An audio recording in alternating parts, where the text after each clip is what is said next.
Hello' friends, welcome back to my YouTube channel. মই অনুৰাগ শৰ্মা আপোনালোক সকলোকে পুনৰবাৰ স্বাগতম জনাইছোঁ মোৰ ইউটিউব চেনেলটোলৈ। আজি মই আপোনালোকৰ সন্মুখত এটা নতুন ভিডিঅ'লৈ উপস্থিত হৈছোঁ আৰু আজিৰ ভিডিঅ'টোত মই আপোনালোকৰ সৈতে শ্বেয়াৰ কৰিম, ডিছকাছ কৰিম আপকামিং APSCৰ কম্বাইণ্ড কম্পিটিটিভ প্ৰিলিমিনেৰী এক্সামিনেশ্যন 2024ৰ কাৰণে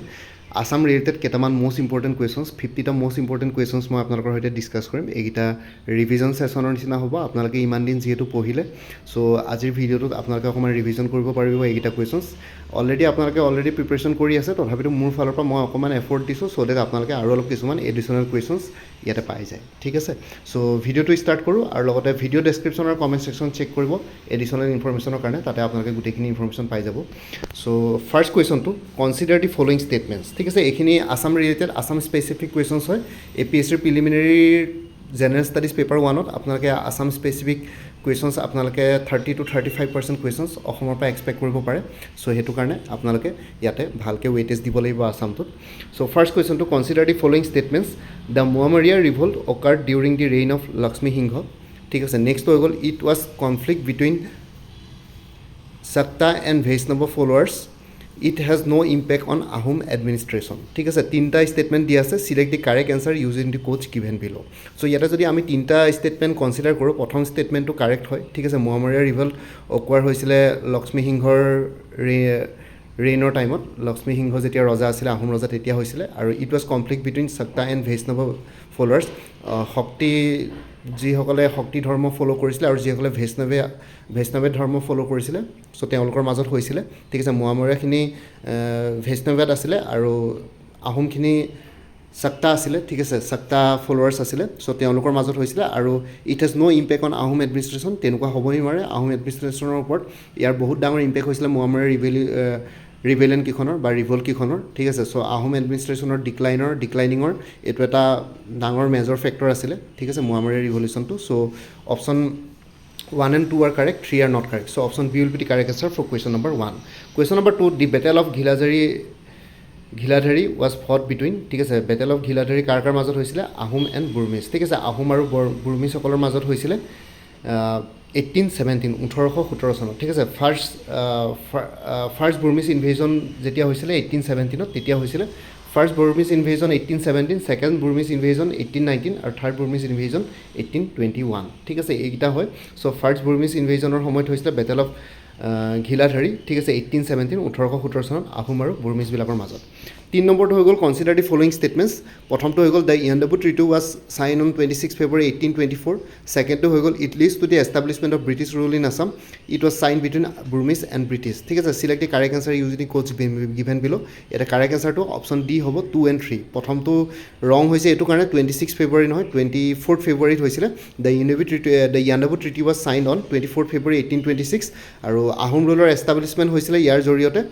ব্ৰিটিছ ৰুলৰ এষ্টাব্লিছমেণ্ট হৈছিলে ইয়াৰ জৰিয়তে। আৰু ইয়াতে চাইন হৈছিলে, ইয়াণ্ডাবু ট্ৰিটিখন চাইন হৈছিলে বিটুইন ব্ৰিটিছ এণ্ড বুৰমিজ। ঠিক আছে, option D will be the correct answer for question number 3। Question number 4লৈ আহিছোঁ। What is the name of first Sahitya Akademi award winning book in Assamese? So' ইয়াতে হ'ব বনফুল। ঠিক আছে, Banphul. Option B will be the correct answer, Jatindranath দুৱৰাই লিখিছিলে। Question number 5টো consider the following statements. The Cunningham circular was ইছুড during non cooperation movement. Next হৈ গ'ল it was issued to prevent the participation of students in the movement. Select the correct answer using the codes given below'. ইয়াতে correct এনচাৰটো option C 2 only. ঠিক আছে, option 1টো Cunningham চাৰ্কুলাৰৰ ক্ষেত্ৰত option 1টো not correct, কাৰণ এইটো non corporation মুভমেণ্টৰ সময়ত নহয়, civil disobedience movement 1930ত issue কৰা হৈছিলে। চ' অপশ্যন 1টো একচুৱেলি ৰং হ'ব ইয়াত কুৱেশ্যনত দিয়া মতে। আৰু it was issued to prevent the participation of students in the movement, এইটো correct answer. So' statement C মানে option C will be the correct answer for question number 5। Question number 6, who was the president of Swaraj party in Assam? অসমৰ স্বৰাজ পাৰ্টিৰ president কোন আছিলে? এনচাৰটো হ'ব তৰুণৰাম ফুকন। ঠিক আছে, option B will be the correct answer for question number 6। Question number 7লৈ আহিছোঁ। Who was call as the Rammohan Roy of Assam? ইয়াৰ ভিতৰত কোনজনক ৰামমোহন ৰয় বুলি কয় অসমৰ? ইয়াতে হ'ব option D Anandaram Dhekial Phukan. Question number 8, what was the first agrarian revolt in Assam? So' ইয়াতে কাৰেক্ট এনচাৰটো অপশ্যন চি ফুলাগুৰি আপৰাইজিং। ঠিক আছে, নগাঁৱৰ ফুলাগুৰি নামৰ জেগাডোখৰ হৈছিলে ফুলাগুৰি আপৰাইজিং 1861। আৰু ইয়াতে পথাৰুঘাট আপৰাইজিং যোনটো কৈছে এইটো 1894। বাকী চিপই মিউটিনিটো আপোনালোকে জানে 1857। তাৰপিছতে ব্ৰিটিছ ৰুলৰ আৰম্ভণি হৈছিলে। ঠিক আছে, চ' এইখিনি হৈ গ'ল। What is the population limit in Assam to form a gaon panchayat so' ইয়াতে কাৰেক্ট এনচাৰটো অপশ্যন ডি বিটুইন 6,000 এণ্ড 10,000 ঠিক আছে পথাৰুঘাটটো আপোনালোকৰ দৰং ডিষ্ট্ৰিক্টত ঠিক আছে পথাৰুঘাট বুলি যোনডোখৰ অঞ্চল আছে সেইডোখৰ দৰং ডিষ্ট্ৰিক্টত পৰে আৰু what is the population limit in Assam to form a gaon panchayat হ'বৰ কাৰণে অসমৰ পপুলেশ্যন লিমিট কিমান এটা এনচাৰটো হ'ব between 6,000 and 10,000 question number 10 consider the following statements the Cunningham circular issued এইটো অলৰেডি কুৱেশ্যন আমি পাই আহিলোঁ চ' এইটো আকৌ এবাৰ ৰিপিট হ'ল চ' এইটো নালাগে ঠিক আছে কুৱেশ্যন নম্বৰ 10টো নালাগে the post of Borbarua and the post of Borphukan was created by Pratap Singha ঠিক আছে বৰবৰুৱা আৰু বৰফুকন দুইটা পোষ্টে প্ৰতাপ সিংহই কি বুলি কয় ক্ৰিয়েট কৰিছিলে চ' এই দুটা বৰবৰুৱা এণ্ড বৰফুকনটো প্ৰতাপ সিংহ হ'ব option E will be the correct answer for question number 11 so' Borphukan যোনটো পষ্ট আছিলে সেইটো আপোনালোকৰ লোৱাৰ আছামৰ হেড বনাইছিলে আৰু বৰবৰুৱা যোনখিনি আছিলে বৰবৰুৱা পষ্টটোৰ আণ্ডাৰত আপাৰ আছাম আছিলে ঠিক আছে লাচিত বৰফুকন যিহেতু বৰফুকন আছিলে তেওঁ সেইটো কাৰণে শৰাইঘাটৰ যুদ্ধ কৰিছিলে তাৰ পৰা অলপ লজিক লগাব পাৰে শৰাইঘাটৰ যুদ্ধ ক'ত হৈছিলে গুৱাহাটীত হৈছিলে শৰাইঘাটত হৈছিলে চ' গুৱাহাটী ক'ত আছে লোৱাৰ আছামত চ' তেনেকৈ অকণমান লজিক লগাই পেলাই এনচাৰ্ছবিলাক আপোনালোকে কৰিব পাৰে question number 12 the first Assamese who fought against the British was Gomdhar Konwar ঠিক আছে the first Assamese who fought against কোনজন অসমীয়া প্ৰথমজন যোনে ব্ৰিটিছৰ এগেইনষ্টে যুঁজিছিলে সেইজন হ'ল গমধৰ কোঁৱৰ ঠিক আছে option C will be the correct answer for question number 12 question number 13 the temple of Umananda was build by Umananda temple কোনে বনাইছিলে উমানন্দ মন্দিৰ চ' এনচাৰটো হ'ব গদাধৰ সিংহ ঠিক আছে উমানন্দ মন্দিৰটো শিৱ মন্দিৰ হয় আৰু লগতে সেইটো স্মলেষ্ট ৰিভাৰ আইলেণ্ডত অৱস্থিত পিকক আইলেণ্ড বুলিও কোৱা হয় আৰু সেইটো ভস্মাচল বুলি কোৱা হয় ঠিক আছে এইবিলাক নাম মনত ৰাখিব আপোনালোকে গদাধৰ সিংহ মই এডিশ্যনেল ইনফৰ্মেশ্যন দি দিছোঁ বাকী ভিডিঅ'টো কেৰি অন কৰাৰ আগতে আৰু এটা কথা কৈ দিছোঁ ইয়াতে কিছুমান কোৰ্চেছ এভেইলেবল আছে লাইক APSC প্ৰিলিমিনাৰী মই নিজে বনোৱা দুখন মক প্ৰেক্টিছ ছ'ল্ভ পেপাৰ্ছ আছে তাতে জেনেৰেল ষ্টাডিজ আৰু CSETৰ কুৱেশ্যনছ ইনক্লুডেড আছে 85 ৰুপিছত এভেইলেবল আছে আপোনালোকে ল'ব পাৰে কোনোবা যদি ইণ্টাৰেষ্টেড আছে এইটো নম্বৰত হোৱাটছএপ কৰিব 9706557851 আৰু নহ'বা কোনোবা যদি কাৰেণ্ট এফেয়াৰ্ছ ল'ব বিচাৰে 2024-25 ফুল ইয়েৰ 2025 এপ্ৰিললৈকে কভাৰ কৰা হৈছে কোনোবা যদি ইণ্টাৰেষ্টেড আছে হোৱাটছএপ কৰিব পাৰে 9706557851 99 ৰুপিছত এভেইলেবল আছে মান্থ ৱাইজ আছে আৰু কোনোবাই যদি APSC প্ৰিলিমিনাৰী মক প্ৰেক্টিছ পেপাৰ্ছ দুখন প্লাছ কাৰেণ্ট এফেয়াৰ্ছ ল'ব বিচাৰে তেতিয়াহ'লে 175ত এভেইলেবল আছে হোৱাটছএপ কৰিব পাৰে কোনোবা যদি ইণ্টাৰেষ্টেড আছে 9706557851 ঠিক আছে চ' বাকী আকৌ ভিডিঅ' ডেছক্ৰিপশ্যনত বাৰু দিয়ে দিছোঁ মই সেইখিনি এবাৰ চাই ল'ব বাকী আকৌ ভিডিঅ'টো কণ্টিনিউ কৰিছোঁ এতিয়া নেক্সটটো হৈ গ'ল the Gohain Kamal Ali runs from Gohain Kamal Ali ক'ৰ পৰা ক'লৈকে আছে কোচবিহাৰ টু নাৰায়ণপুৰ ঠিক আছে option B will be the correct আছে আৰু গোহাঁই কমল আলি কোনে বনাইছিলে কোচ ৰজা নৰনাৰায়ণে বনাইছিলে আৰু গোহাঁই কমল তেওঁৰ ভায়েক আছিলে ভায়েকৰ নাম আছিলে কোচ ৰজাৰ আৰু এজন ভায়েক আছিলে চিলাৰায় ঠিক আছে চিলাৰায়ৰ বাহিৰেও গোহাঁই কমলজনো তেওঁৰ এজন ভায়েক আছিলে আৰু সেই গোহাঁই কমললৈ একচুৱেলি সেই গোহাঁই কমলে সেই ৰাস্তাটো নৰনাৰায়ণ ৰজাৰ আদেশত গোহাঁই কমলে সেইখিনি বস্তু চোৱা চিতা কৰিছিলে চ' সেইটো কাৰণে গোহাঁই কমল আলি বুলি কোৱা হৈছিলে কোচবিহাৰ টু নাৰায়ণপুৰ লখিমপুৰ ঠিক আছে কোচবিহাৰ ক'ত আছে জানে ৱেষ্ট বেংগল আছামৰ বৰ্ডাৰত আৰু নাৰায়ণপুৰ লখিমপুৰত আছে question number 15 what is the percentage of seats reserve for women in Assam gaon panchayat চ' কিমান পাৰ্চেণ্ট চিট উইমেন মহিলাসকলৰ কাৰণে আছাম গাঁও পঞ্চায়তত ৰিজাৰ্ভ থাকে 50% ঠিক আছে এতিয়া ইণ্ডিয়াটো অভাৰঅল এজ এ হোল ইণ্ডিয়াটো 50% চিটছ উইমেনৰ কাৰণে ৰিজাৰ্ভ থাকে কুৱেশ্যন নম্বৰ 16 গাঁও panchayat in Assam consist of ঠিক আছে কিমানটা মেম্বাৰ্ছ অপশ্যন চি হ'ব 10 মেম্বাৰ্ছ ঠিক আছে gaon panchayat in Assam consist of 10 members who is known as Asom Keshari ইয়াতে কাৰেক্ট এনচাৰটো অপশ্যন বি অম্বিকাগিৰি ৰায়চৌধুৰী ঠিক আছে option B will be the correct answer for question number 17 question number 18 who among the following were the trinity of Jonaki as ইয়াৰ ভিতৰত কোনটোক trinity of Jonaki as মানে ত্ৰিমূৰ্তি of Jonaki S বুলি কোৱা হয় অসমৰ চ' এনচাৰটো হ'ব অপশ্যন এ লক্ষ্মীনাথ বেজবৰুৱা চন্দ্ৰকুমাৰ আগৰৱালা আৰু হেমচন্দ্ৰ গোস্বামী এই তিনিজনক ট্ৰিনিটি অফ জোনাকী এছ বা ত্ৰিমূৰ্তি অফ জোনাকী এছ বুলি কোৱা হয় question number 19 who was the first ruler of Ahom to introduce the system of surveying of lands ইয়াতে কাৰেক্ট এনচাৰটো হ'ব গদাধৰ সিংহ ঠিক আছে লেণ্ড ছাৰ্ভে প্ৰথমবাৰ আহোম ৰজা কোনজন আহোম ৰজাই ইন্ট্ৰডিউচ কৰিছিলে এনচাৰটো হ'ব গদাধৰ সিংহ ঠিক আছে option B will be the correct answer question number 20 the appointment of which of the following post were not hereditary ইয়াৰ ভিতৰত কোনকেইটা পোষ্ট হেৰিডিটেৰী নহয় মানে বংশগত নহয় যে যদি দেউতাকৰে সেইটো পোষ্ট লৈছিলে তেনেহ'লে পুতেকেও ল'ব লাগিব তেনেকৈ হেৰিডিটেৰী যাব সেইটো ইয়াতে কাৰেক্ট এনচাৰটো option B Borbarua and Borphukan ঠিক আছে option D will be the correct answer for question number 20 Question number 21. Consider the following statements. In 1874, Assam was separated from Bengal from northeast frontier province. its capital was Dhaka. Select the correct answer using the codes given below. ইয়াতে correct answer to হ'ব option A 1 only. ঠিক আছে in 1874 অসমখন separate হৈছিলে বেংগলৰ পৰা north east frontier province বনিবৰ কাৰণে so ইয়াতে correct answer to option A আৰু লগতে ইয়াৰে কেপিটেলটো ঢাকা আছিলে ঢাকাৰ এতিয়া নতুন নামটো হ'ল ঢাকা বাংলাদেশৰ কেপিটেল আগতে ঢাকা আছিলে কিন্তু ইয়াৰ কেপিটেলটো আই থিংক ঢাকা নাছিলে আই থিংক শিলং আছিলে শিলং নহ'লে আগতে কোনোবা এখন বেলেগ আছিল নেকি আপোনালোকে এবাৰ চাই ল'বচোন দেই বস্তুটো মই একচুৱেলি পাহৰিছোঁ মেঘালয়ৰে আৰু এখন আছিলে সেইখনো এখন কেপিটেল বুলি কনচিডাৰ কৰিছিল তাৰপিছত শিলঙলৈ ট্ৰেন্সফাৰ হৈছিলে ইয়াদো বুলি শিলঙৰ আগৰ নামটো ইয়াদো আছিলে সো সেইটো কাৰণে মোৰ অকণমান কনফিউজন লাগি আছে নেক্সটটো আহি গ'ল কুৱেশ্যন নম্বৰ 22 হু ফাৰ্ষ্ট এজিউম দি হিন্দু টাইটেল স্বৰ্গনাৰায়ণ কোনজন ৰজাই হিন্দু টাইটেল স্বৰ্গনাৰায়ণ লৈছিলে আহোম ৰজা এনচাৰটো হ'ব দিহিঙীয়া ৰজা চুহুংমুঙক দিহিঙীয়া ৰজা বুলি কৈছিলে কুৱেশ্যন নম্বৰ 23 কাৰণ তেওঁ দিহিং নদীৰ পাৰত তেওঁৰ ৰাজ্যখন আছিলে তেওঁৰ এৰিয়াটো আছিলে সো সেইকাৰণে দিহিঙীয়া ৰজা বুলি কৈছিলে তেওঁ তাতে কেপিটেল স্থাপন কৰিছিলে Question number 23, which was where the name of the post created by Ahom King Suhungmung? ইয়াৰ ভিতৰত সুহুংমুঙে কোনটো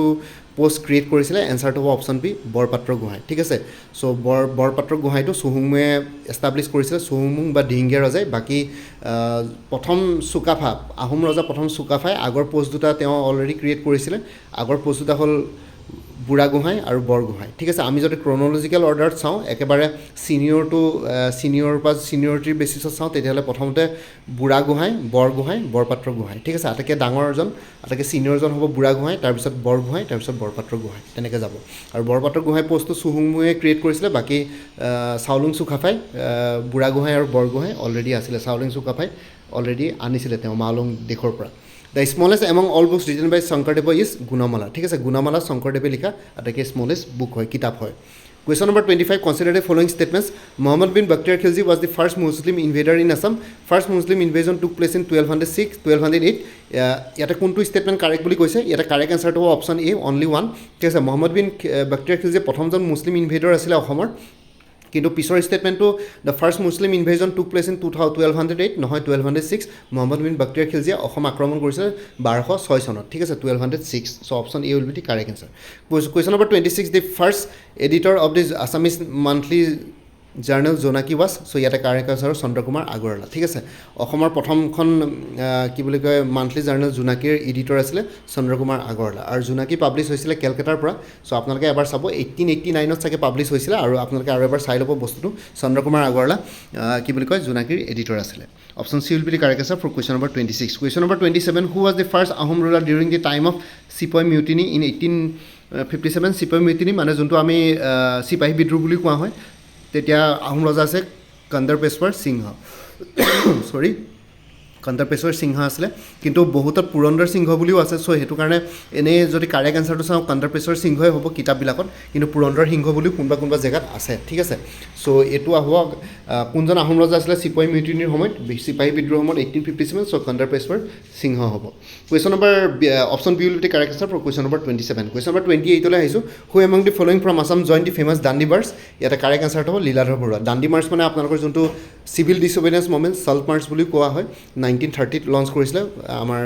মহাত্মা গান্ধীয়ে সো সেইটো লীলাধৰ বৰুৱা আছিলে ঠিক আছে option will be the correct answer for question number 28 question number 29 the last king of Chutiya kingdom was Nitipal ঠিক আছে চুতীয়া কিংডমৰ শেষৰজন ৰজা আছিলে নীতিপাল আৰু আপোনালোকে কমেণ্ট ছেকশ্যনত জনাওক প্ৰথমজন চুতীয়া ৰজা কোন আছিলে কমেণ্ট ছেকশ্যনত আপোনালোকে কমেণ্ট কৰক ঠিক আছে বাকি কোৰ্চেছবিলাকৰ কথা আৰু এবাৰ কৈছোঁ এপিএছচি চিচি প্ৰিলিম মক প্ৰেক্টিছ ছল্ভ পেপাৰ দুখন এভেইলেবল আছে জেনেৰেল ষ্টাডিজ আৰু চিচেটৰ কুৱেশ্যনছ তাতে ইনক্লুডেড আছে কোনোবা যদি ইণ্টাৰেষ্টেড আছে ল'ব পাৰে হোৱাটছএপ কৰিব পাৰে এইটো নাম্বাৰত 85 ৰুপিছত কোনোবা যদি কাৰেণ্ট এফেয়াৰ্ছ ল'ব বিচাৰে 2024-25 99 ৰুপিছত এভেইলেবল আছে হোৱাটছএপ কৰিব পাৰে এইটো নাম্বাৰত আৰু কোনোবাই যদি মক প্ৰেক্টিছ পেপাৰ্ছ দুখন প্লাছ কাৰেণ্ট এফেয়াৰ্ছ ল'ব বিচাৰে 175 ৰুপিছত এভেইলেবল আছে কোনোবা ইণ্টাৰেষ্টেড যদি আছে হোৱাটছএপ কৰিব পাৰে 9706557851 বাকি মই এইডোখৰতে আৰু এটা আপোনালোকক এডিশ্যনেল ইনফৰমেশ্যন দিব বিচাৰিছোঁ এডিশ্যনেল ইনফৰমেশ্যনটো হ'ল যে কালি মই আপোনালোকৰ মোৰ ইয়াত ইউটিউবৰ পোষ্ট কৰিছিলোঁ মানে কমিউনিটি ছেকশ্যনত পোষ্ট কৰিছিলোঁ এটা কুৱেশ্যন যে কোনখন ডিষ্ট্ৰিক্টে অসমৰ কোনখন ডিষ্ট্ৰিক্টে আটাইতকৈ লংগেষ্ট ইণ্টাৰনেশ্যনেল বৰ্ডাৰ শ্বেয়াৰ কৰে ঠিক আছে বাংলাদেশৰ লগত ঠিক আছে অসমৰ কোনখন ডিষ্ট্ৰিক্টে শ্বেয়াৰ কৰে সো আপোনালোকে বহুতে ধুবুৰী বুলি কৈ আছে চক ধুবুৰী আগতে আছিলে ইণ্টাৰনেশ্যনেল বৰ্ডাৰ শ্বেয়াৰ কৰা আটাইতকৈ ডাঙৰ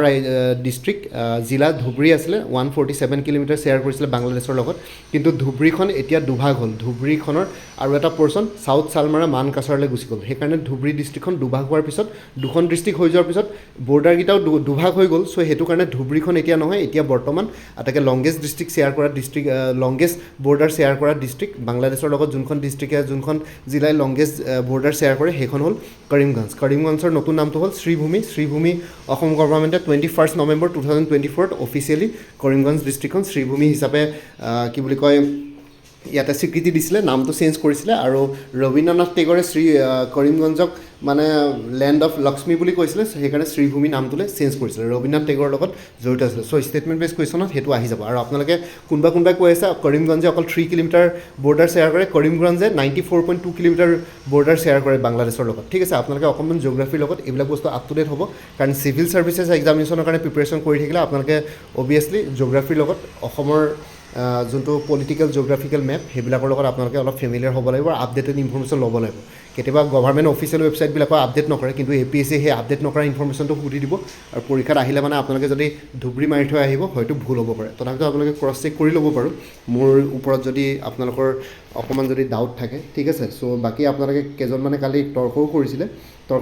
মোৰ লগত চ' সেইটো কাৰণে মই কৈ দিছোঁ বস্তুটো question number 30 in which of the following districts the number of registered industries is the lowest ইয়াতে এনচাৰটো হ'ব অপশ্যন ডি ধেমাজি ঠিক আছে ইয়াতে নাম্বাৰ অফ ৰেজিষ্টাৰ্ড ইণ্ডাষ্ট্ৰিজ আটাইতকৈ লৱেষ্ট আছে ধেমাজি আৰু যদি আটাইতকৈ হায়েষ্ট বুলি কওঁ তেন্তে কামৰূপ মেট্ৰই হ'ব নেক্সট হৈ গ'ল 31 what is the percentage of Assam geographical area as compare to the total geographical area of India so' গোটেই ইণ্ডিয়াৰ জিঅ'গ্ৰাফিকেল এৰিয়াৰ ক্ষেত্ৰত যদি ছাপ'জ ইণ্ডিয়াৰ জিঅ'গ্ৰাফিকেল এৰিয়া 100% তাৰ ভিতৰত অসমৰ জিঅ'গ্ৰাফিকেল এৰিয়া কিমান হয় ভাৰতৰ শ্বেয়াৰটো কিমান হয় অসমৰ জিঅ'গ্ৰাফিকেল এৰিয়াৰ এনচাৰটো হ'ব অপশ্যন এ 2.93% ঠিক আছে 2.93% কিছুমানে 2.39%ও আছে এইটো এবাৰ চাই ল'ব 2.39% বুলিয়ে মই শুনিছিলোঁ আচলতে consider the following statements Brahmaputra plain has 58,315 square kilometre Barak plain has 6,962 square kilometre select the correct answer using codes given below ইয়াতে দুইটা ষ্টেটমেণ্টে correct option B will be the correct answer both 1 and 2 ঠিক আছে ব্ৰহ্মপুত্ৰ প্লেইনৰ দীৰ্ঘটো হ'ল 58,315 স্কোৱাৰ কিলোমিটাৰ আৰু Barack প্লেইনটো হ'ল 6,962 square kilometre consider the following statements The Assam Company was formed in 1839. It was the fourth company in India to undertake the commercial production of tea. ঠিক আছে Nazira became the headquarters of this company until it was shifted to Kolkata in 1965. Select the correct answer using the codes given below. ইয়াতে correct answer to option C 1 and 3 only. ঠিক আছে 1 to হৈ গ'ল the Assam Company হয় 1839ত establish হৈছে তাতে Maniram দেৱানো Assam T কোম্পানীৰ head আছিলে আছাম কোম্পানীৰ হেড আছিলে আৰু লগতে ফ'ৰ্থ কোম্পানী নহয় এইটো ফাৰ্ষ্ট কোম্পানীয়ে হয় কমাৰ্চিয়েল ট্ৰি প্ৰডাকশ্যনৰ ক্ষেত্ৰত ঠিক আছে এইটো ফাৰ্ষ্ট কোম্পানীয়ে হ'ব আৰু নাজিৰা হেডকোৱাৰ্টাৰ আছিলে আছাম কোম্পানীৰ আৰু লাষ্টত পাছত কলকাতালৈ ট্ৰেন্সফাৰ কৰা হ'ল 1965ত headquarter so' option C will be the correct answer for question number 33 question number 34 লৈ আহিছোঁ Assam has the highest inter state boundary with এটা এনচাৰটো হ'ব অপশ্যন এ মেঘালয় ঠিক আছে আপোনালোকে বহুতে যদি মেপখন চাই অৰুণাচল প্ৰদেশ যেন লাগিব কিন্তু actually Assam has the highest inter state boundary with Meghalaya ঠিক আছে Meghalaya will be the correct answer second হাইয়েষ্টটো হ'ব অৰুণাচল প্ৰদেশ Consider the following statements. There are about 532 kilometers of international boundary of Assam. The length of the Brahmaputra river within Assam is about 720 kilometers. Select the correct answer using the codes given below. এটা correct answer option D, option B both 1 and 2. ঠিক আছে দুইটা statement correct. 532 international boundary আছে অসমত আৰু দুখন দেশৰ লগত international boundary শ্বেয়াৰ কৰিছে অসমে ভূটান আৰু বাংলাদেশ ঠিক আছে বৰ্ডাৰ টেৰিটৰিয়েল ৰিজনৰ বা বড়োলেণ্ড টেৰিটৰিয়েল কাউন্সিলৰ গোটেইখন ডিষ্ট্ৰিক্টৰ লগতে ভূটানে বৰ্ডাৰ শ্বেয়াৰ কৰিছে আৰু লগতে বাংলাদেশৰ লগত আপোনালোকৰ কাছাৰ কৰিমগঞ্জ যোনখন আজিকালি শ্ৰীভূমি তাৰপিছত ধুবুৰী আৰু লগতে চাউথ চালমাৰা মানকাছাৰ এই চাৰিখন ডিষ্ট্ৰিক্টে বৰ্ডাৰ শ্বেয়াৰ কৰিছে kharif crops are cultivated during kharif crop মানে ছামাৰ ক্ৰপ বুলি কোৱা হয় গৰম দিনত যোনবিলাক ক্ৰপ ৰোৱা হয় April to May to November to December so' এইটো কাৰেক্ট এনচাৰটো হ'ব অপশ্যন এ ঠিক আছে option A will be correct answer for question number 36 Question number 37, consider the following statements. Agricultural activities are carried out in about 54.11% of the land of the state. Paddy is cultivated in 60.22% of total geographical area of the state. Select the correct answer using the codes given below. Hoy, option B, both 1 and 2 are correct. Agricultural activities,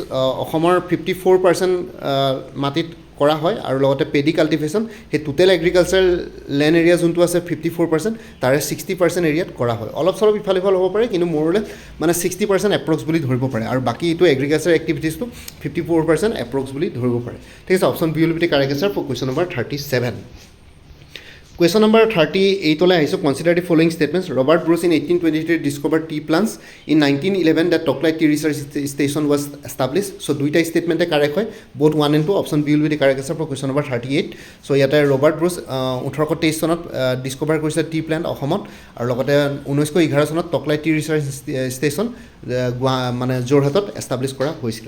oil was first extracted in Digboi in 1889 ঠিক আছে ডিগবৈত প্ৰথমবাৰ oil extract কৰিছিলে 1889ত আৰু Digboi refinery establish কৰিছিলে 1901ত ডিগবৈ ৰিফাইনাৰীটো কোনটো কোম্পানীৰ under কোনটো oil public sector কোম্পানীৰ আন্ডাৰ সো এটা কাৰেক্ট আনসাৰটো হ'ব IOCL Indian oil corporation limited ঠিক আছে অসমৰ তিনটা refinery Indian oil corporation limited IOCL ৰ আন্ডাৰত ডিগবৈ ৰিফাইনাৰী গুৱাহাটী নুনমাটি ৰিফাইনাৰী আৰু লগতে বঙাইগাঁও ৰিফাইনাৰী বাকি যোনটো নুমলীগড় ৰিফাইনাৰী আছে মানে গোলাঘাটত সো হেতু অকল অয়েল ইণ্ডিয়াৰ আন্ডাৰত ঠিক আছে অয়েল ইণ্ডিয়া লিমিটেডৰ আন্ডাৰত তাৰপিছত madam during Ahom period was a burial place of death ঠিক আছে মেডাম সকল আহোম ৰজাৰ মেডামখিনি মৈদামখিনি আহোমৰ পিৰিয়ডৰ সময়ত কি আছিলে হেতু বুৰিয়েল প্লেস অফ ডেথ হয় আহোম ৰজা বা ৰয়েলিটি মানুহখিনিক তাতে বাৰিত কৰিছিলে হেতু এটা মানে হেৰি আছিল আৰু বুৰিয়েল প্লেস আছিল next to 41 the Malithan is located in which district of Assam এটা correct answer option D Dhemaji ঠিক আছে মালিথান ধেমাজি ডিস্ট্ৰিক্টত আছে আসাম অৰুণাচল বৰ্ডাৰতে পৰে ফাৰ্স্ট আসামিজ কালাৰ ফিল্ম ওয়াজ প্ৰথমখন অসমীয়া কালাৰ ছবি কি আছিলে ৰঙীন ছবি ভাইটি ঠিক আছে option A will be the correct answer for question number 42 question number 43 consider the following statements footloose industries can be set up in all places cottage industries are the examples of footloose industries এটা correct আনসাৰটো option A one only ঠিক আছে ফুটলুজ ইন্ডাষ্ট্ৰিজ মানে ইন্ডাষ্ট্ৰিজ যোনখিনি যোনটোন জেগাত establish কৰিব পাৰে আৰু লগতে আকৌ ট্ৰেন্সফাৰ কৰি লৈ যাব পাৰে হেতু ফুটলুজ ইন্ডাষ্ট্ৰিজ বুলি কোৱা হয় যেনেকৈ সাপোজ কিছুমান ধৰক টেম্পৰী বেচিছত যোনবিলাক ইন্ডাষ্ট্ৰি সেট আপ কৰে সেইবিলাকৰ কথা কয় যেনেকৈ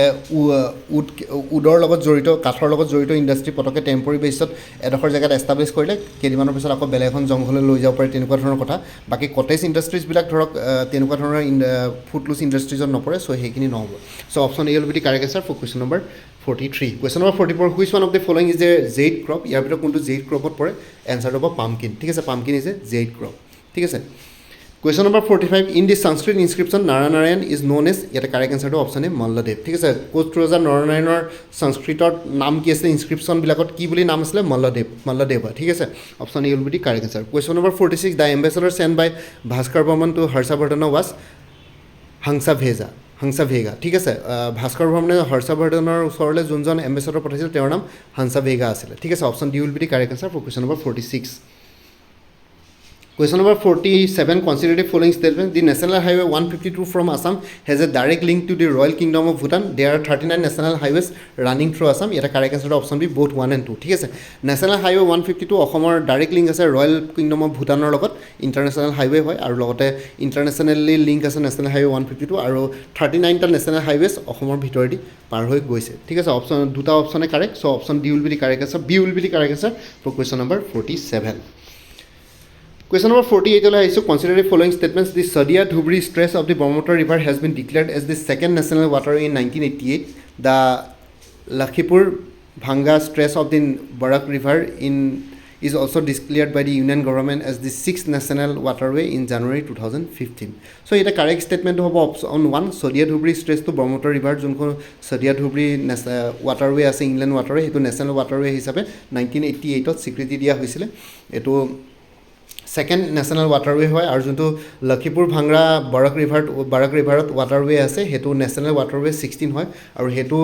হেতু 1988 তে স্বীকৃতি দিয়া হৈছিল ইউনিয়ন গভৰ্ণমেণ্টৰ জৰিয়তে question number 49 consider the following statements the forest area of Assam is 3.51% of the total forest area of the country Assam has a recorded forest area of about 26,832 square kilometre so দুইটা স্টেটমেন্টে কাৰেক্ট ঠিক আছে forest area অসমত 3.51% আছে total forest area of the country আৰু লগতে Assam has a recorded forest area of about 26.832 square kilometer so egita duta statement e correct hoy question number 50 Kaziranga was placed in world heritage site in the year 1985 Kaziranga aru Manas duita world heritage site ot porisile 1985 ot prothomote Kaziranga ekata bosorte he ekata bosorte pasor bar porisile Manas national park world heritage site hisabe aru etia bortoman 3 number to world heritage site ki hoy Soraido Moidam ঠিক আছে egita asile 50 ta most important questions revision session আপোনালোকে অসমৰ ওপৰত এই 50 টা question দিলু আজি আৰু বাকি আপোনালোকে যদি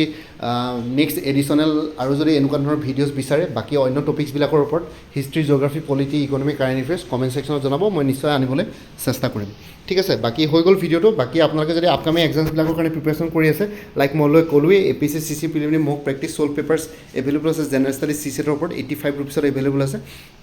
ইণ্টাৰেষ্টেড কেণ্ডিডেটছে হোৱাটছএপ কৰিব পাৰে নহ'বা কাৰেণ্ট এফেয়াৰ্ছ 2024-25 এভেইলেবল আছে 99 ৰুপিছত হোৱাটছএপ কৰিব পাৰে এইটো নাম্বাৰত নহ'বা প্ৰিলিমিনাৰী মক প্ৰেক্টিছ ছল্ভ পেপাৰ দুখন প্লাছ কাৰেণ্ট এফেয়াৰ্ছ যদি ল'ব বিচাৰে 175 ৰুপিছত এভেইলেবল আছে আৰু ADRE 3.0 ফুল কোৰ্ছ এভেইলেবল আছে 300ত হোৱাটছএপ কৰিব পাৰে APSC ইনস্পেক্টৰ অফ ষ্টেটিষ্টিক্সৰ ফুল কোৰ্ছ এভেইলেবল আছে পেপাৰ অন ইংলিছ আৰু পেপাৰটো current affairs mathematics and reasoning 99 ৰুপিছত হোৱাটছএপ কৰিব পাৰে এইটো নাম্বাৰ নহ'বা APSC junior development officer full course available আছে 299ত হোৱাটছএপ কৰিব পাৰে 9706557851ত APSC ইনস্পেক্টৰ অফ লিগেল মেট্ৰলজিৰ জেনেৰেল ষ্টাডিজৰ ফুল কোৰ্ছ এভেইলেবল আছে 249ত হোৱাটছএপ কৰিব পাৰে 9706557851 APSC junior administrative assistant full course available আছে 349ত ফেজ 1 ফুল কোৰ্ছ জেনেৰেল ষ্টাডিজ আৰু phase 2 general English plus speech writing ইয়াতে এভেইলেবল আছে হোৱাটছএপ কৰিব পাৰে এইটো নাম্বাৰ আসাম এগ্ৰিকালচাৰ ইউনিভাৰ্চিটিৰ ফুল কোৰ্ছ এভেইলেবল আছে 299ত হোৱাটছএপ কৰিব পাৰে এইটো নাম্বাৰত APSC জুনিয়ৰ ইঞ্জিনিয়াৰ ফুল কোৰ্ছ এভেইলেবল আছে জেনেৰেল ইংলিছ আৰু ইংলিছ গ্ৰামাৰৰ ওপৰত 249ত হোৱাটছএপ কৰিব পাৰে APSC এগ্ৰিকালচাৰ ডেভেলপমেণ্ট অফিচাৰৰ ফুল কোৰ্ছ এভেইলেবল আছে জেনেৰেল ষ্টাডিজৰ ওপৰত 249ত হোৱাটছএপ কৰিব পাৰে এইটো নাম্বাৰ 9706557851 আৰু মোৰ পৰা কাৰেণ্ট এফেয়াৰ্ছ মোৰ পৰা কোৰ্ছ ল'লে কাৰেণ্ট এফেয়াৰ্ছবিলাক লাইফ টাইম পাই থাকিব বৰ্তমান কাৰেণ্ট এফেয়াৰ্ছ 2024 ফুল ইয়াৰ আৰু 2025 এপ্ৰিললৈকে কভাৰ কৰা হৈছে 2000 মে' মাহটো কমপ্লিট হোৱাৰ পিছত জুনত আপোনালোকে কাৰেণ্ট এফেয়াৰ্ছ পাই যাব তাৰ কাৰণে এটা ৰিমাইণ্ডাৰ মেছেজ দিলেই হ'ল আৰু কোনোবাই যদি আগতে মোৰ পৰা কোনোবাই কিবা কোৰ্ছ লৈছিলে এবাৰ জনাই দিব তেতিয়া আগৰ মেটেৰিয়েলছখিনি বাদ দি যোনখিনি নতুন মেটেৰিয়েলছ লাগিব সেইখিনি ল'লে হ'ল তেতিয়া প্ৰাইচটো অলপ কমি যাব চ' কোনোবা যদি ইণ্টাৰেষ্টেড কেণ্ডিডেটছ আছে তেতিয়াহ'লে এই হোৱাটছএপ নম্বৰটো মেছেজ কৰি জনাওক 9706557851ত আপোনালোকক কোনটো কোৰ্ছ লাগে কোৰ্ছৰ কণ্টেণ্টছখিনি শ্বেয়াৰ কৰিম লগতে পে'মেণ্টৰ লিংক দি দিম পে'মেণ্ট কৰাৰ লগে লগে গোটেই কোৰ্ছটো নিজৰ হোৱাটছএপত PDF ফৰ্মেটত পাই যাব আৰু ইয়াতে যোনটো হোৱাটছএপ নম্বৰ দি আছে এইটো অনুগ্ৰহ কৰি কল নকৰিব এইটো হোৱাটছএপ মেছেজৰ কাৰণে এভেইলেবল কলৰ কাৰণে এভেইলেবল নহয় বাকী ভিডিঅ' ডেছক্ৰিপশ্যনৰ কমেণ্ট ছেকশ্যন চেক কৰিব তাতে কোৰ্ছখিনি কথা আৰু এবাৰ উল্লেখ কৰিছোঁ তাতে আপোনালোকে এবাৰ চাই ল'ব পাৰিব লগতে মোৰ আৰু এটা চেনেল আছে অসম IQ বুলি সেই চেনেলটোৰ লিংকটো এই ভিডিঅ'টোৰ ডেছক্ৰিপশ্যনত শ্বেয়াৰ কৰিছোঁ আপোনালোকে সেইটো চেনেলো ছাবস্ক্ৰাইব কৰিব পাৰিব চ' ভৱিষ্যতলৈ এনেকুৱা ধৰণৰ কম্পিটিটিভ এক্সামছবিলাক দিয়াৰ ক্ষেত্ৰত আৰু অলপ এক্সট্ৰা গাইডেঞ্চ পাই যায় বাকী APSC CC 2024 বুলি এটা প্লেলিষ্ট ক্ৰিয়েট কৰি থোৱা আছে সেই প্লেলিষ্টৰ লিংকটো ভিডিঅ' ডেছক্ৰিপশ্যনত দি দিছোঁ সেই প্লেলিষ্টত গ'লে এই পৰীক্ষাটোৰ লগত জড়িত সকলো ধৰণৰ ভিডিঅ'জ পাই যাব বাকী ভিডিঅ' ডেছক্ৰিপশ্যন আৰু কমেণ্ট ছেকশ্যন চেক কৰক এডিশ্যনেল ইনফৰ্মেশ্যনৰ কাৰণে বাকী মোৰ ভিডিঅ'জবোৰ চাই যদি ভাল পায় মোৰ চেনেলটো ছাবস্ক্ৰাইব কৰি ল'ব আৰু লগতে আপোনালোকৰ যিমানখিনি ফেমিলি ফ্ৰেণ্ডছ ৰিলেটিভছ আৰু চিনাকি এক্সপিৰিয়েঞ্চ আছে তেওঁলোকৰ লগত মোৰ চেনেলটো শ্বেয়াৰ কৰিব লগতে কমেণ্ট ছেকশ্যনত জনাব কিবা যদি কুৱেশ্যন থাকে ডাউট থাকে মই নিশ্চয় আপোনালোকৰ কুৱেশ্যনছ আৰু ডাউটছবিলাকৰ ৰিপ্লাই দিবলৈ চেষ্টা কৰিম বাকী আজিৰ ভিডিঅ'টো ইমানতে সমাপ্ত কৰি আপোনালোক সকলোৰ পৰা বিদায় দিলোঁ কাইলৈ পুনৰ এটা নতুন ভিডিঅ' লৈ আপোনালোকৰ সন্মুখত উপস্থিত হ'ম তেতিয়ালৈকে ভালকৈ প্ৰিপেৰেশ্যন কৰি থাকক সকলোৱে অল দি বেষ্ট থাকিলে bye take care friends Bharat মাতা কি জয় জয় আই অসম